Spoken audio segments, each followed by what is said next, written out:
சகோதரர் பக்த சிங் அவர்களின் ஊழியத்திலிருந்து விடாய் துணிக்கேற்ற வார்த்தைகள். ஏப்ரல் மாதம் 7ஆம் தேதி. கிறிஸ்து இயேசுவினாலே ஜீவனுடைய ஆவியின் பிரமாணம் என்னை பாவம் மரணம் என்பவர்களின் பிரமாணத்தினின்று விடுதலையாக்கிற்றே. ரோமருக்கு நிருபம் 8வது அதிகாரம் 2வது வசனம்.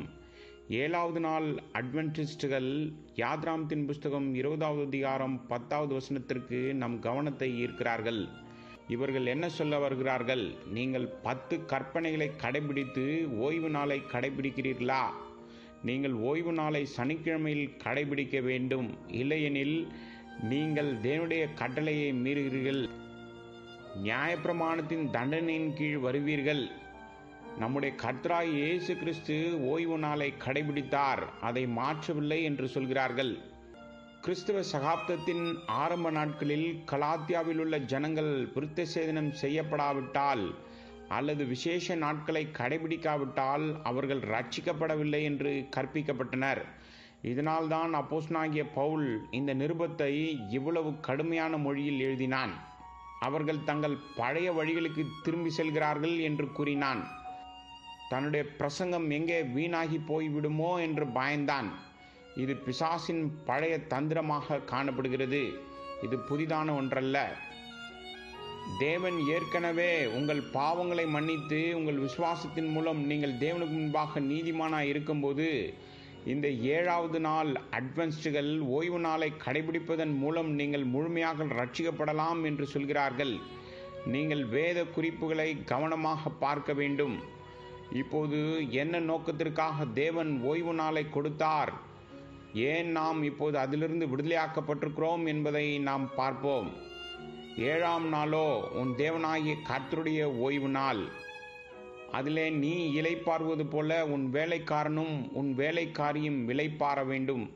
நீ எகிப்து தேசத்தில் அடிமையாயிருந்தாய் என்றும் உன் தேவனாகிய கர்த்தர் உன்னை அவ்விடத்திலிருந்து வல்லமையுள்ள கரத்தினாலும் ஓங்கிய புயத்தினாலும் புறப்பட பண்ணினார் என்றும் நினைப்பாயாக. ஆகையால் ஓய்வு நாளை ஆசிரிக்க உன் தேவனாகிய கர்த்தர் உனக்கு கட்டளையிட்டார். உபாகமத்தின் புஸ்தகம் 5வது அதிகாரம் 14 மற்றும் 15வது வசனங்கள். தேவன் இஸ்ரவேலர்களிடம் அவர்கள் எகிப்தியர்களின் கீழ் எகிப்தில் அடிமைகளாக இருந்ததாலும் பொய்யான தெய்வங்களை சேவித்ததாலும் அதை அவர்களுக்கு நினைப்பூட்டுவதற்காக ஓய்வு நாளை கடைபிடிக்கும்படி அவர்களுக்கு கட்டளையிட்டார். ஒவ்வொரு ஓய்வு நாளிலும் அவர்கள் கீழ்ப்படியாமையின் காரணமாக அடிமைத்தனத்தின் நுகத்தில் இருந்தார்கள் என்பதை நினைவு கூற செய்தார். நியாயப்பிரமாணம் பலவீனமாக இருந்தது. அதன் மூலம் யாரும் நீதிமான்களாக மாறவில்லை.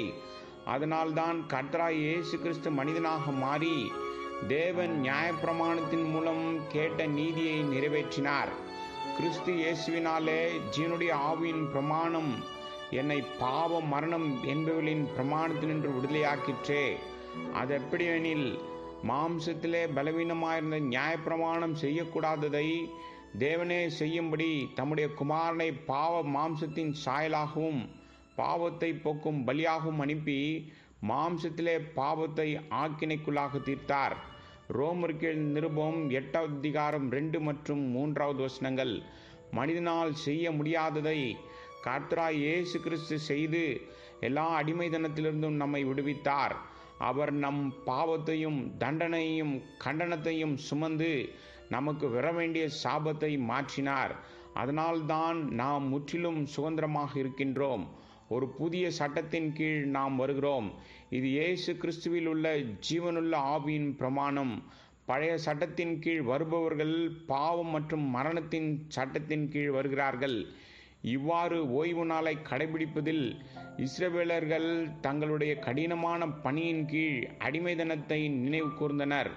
ஆனால் இப்போதோ கர்த்தராகிய இயேசு கிறிஸ்து எல்லா அடிமைத்தன சங்கிலிகளையும் உடைத்து நமக்கு தம்முடைய உண்மையான இளைப்பாறுதலை கொடுத்திருக்கிறார்.